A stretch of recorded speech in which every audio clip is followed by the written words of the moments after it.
जय सिया राम। भक्तजनों,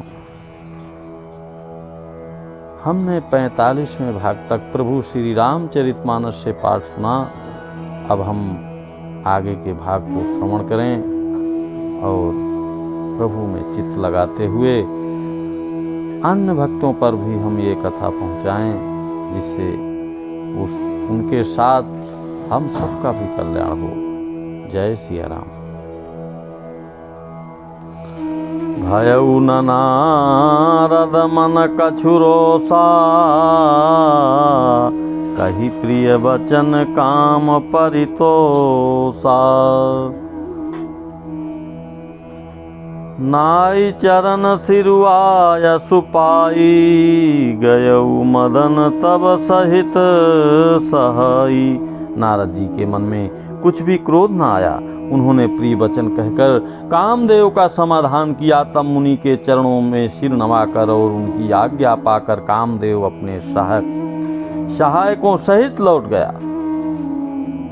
मुनि सुशीलता अपनी करनी, सुरपति सभा जाई सब बरनी। सुनी सबके मन अचरज आवा,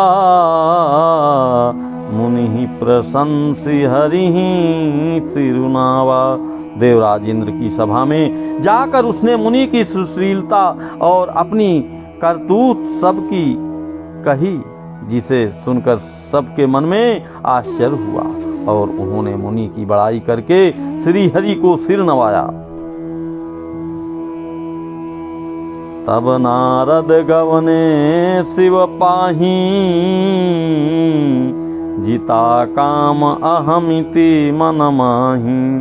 मार चरिता शंकरहि, सुनाए अति प्रिय जानी महेश सिखाए। तब नारद जी शिव जी के पास गए। उनके मन में इस बात का अहंकार हो गया कि हमने कामदेव को जीत लिया। उन्होंने कामदेव के चरित्र शिव जी को सुनाए और महादेव जी ने उन नारद जी को अत्यंत प्रिय जानकर इस प्रकार शिक्षा दी। बार बार बिनवऊं मुनि तोहि, जिमि यह कथा सुनायहूं मोहि। तिमि जानि हरिहि सुनावहूं कबहूं, चले हूँ प्रसंग दुरायहु तबहूँ। हे मुनि, मैं तुमसे बार बार विनती करता हूँ कि जिस तरह यह कथा तुमने मुझे सुनाई है, उस तरह भगवान श्री हरि को कभी मत सुनाना। चर्चा भी चले तब भी इसको छुपा जाना। शंभु दीन उपदेश हित, नहीं नारदहि सुहान।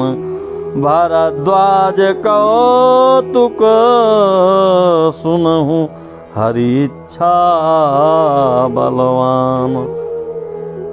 यद्यपि शिव जी ने यह हित की शिक्षा दी, पर नारद जी को वह अच्छी ना लगी। हे भरद्वाज, याज्ञवल्क्य मुनि जी बोल रहे हैं भरद्वाज जी से, हे भरद्वाज, अब कौतुक तमाशा सुनो। हरि की इच्छा बड़ी बलवान होती है, बहुत बलवान होती है।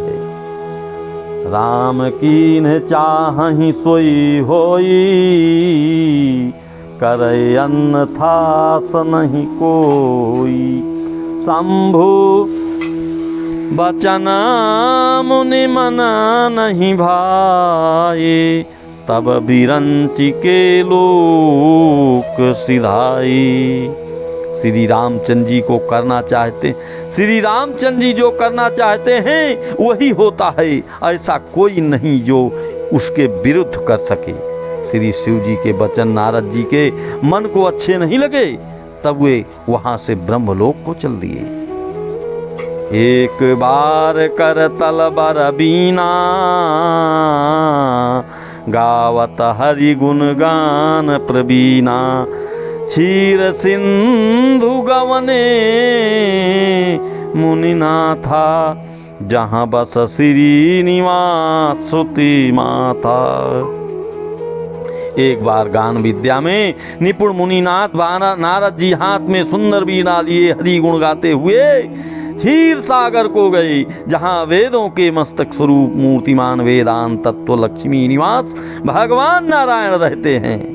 हरसि मिले उठी रमानिकेता,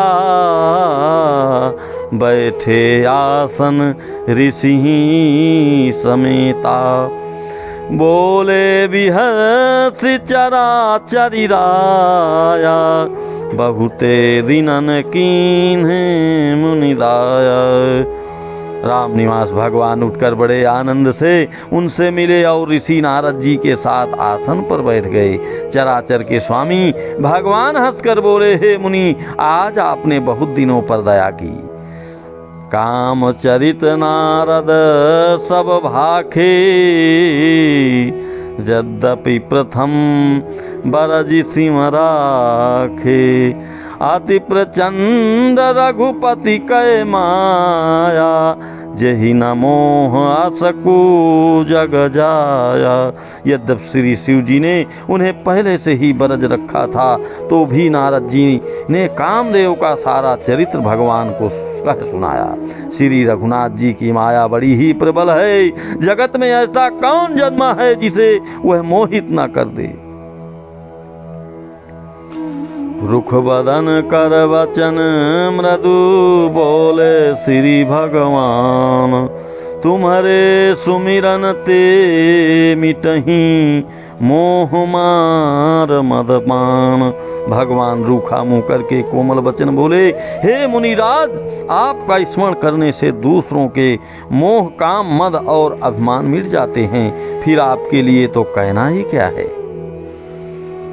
सुनु मुनि मोह होई मन ताके, ज्ञान विराग हृदय नहीं जाके।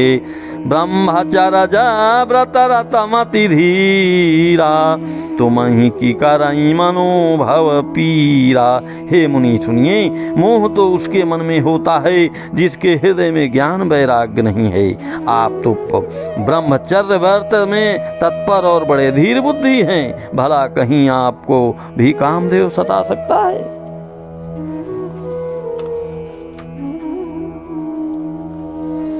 नारद कहो सहित अभिमाना, कृपा तुम्हारी सकला भगवाना। करुणा निधे मन दीख विचारी, उरे अंकुरे उगरब तरु भारी। नारद जी ने अभिमान के साथ कहा, भगवान भगवान, यह सब आपकी कृपा है।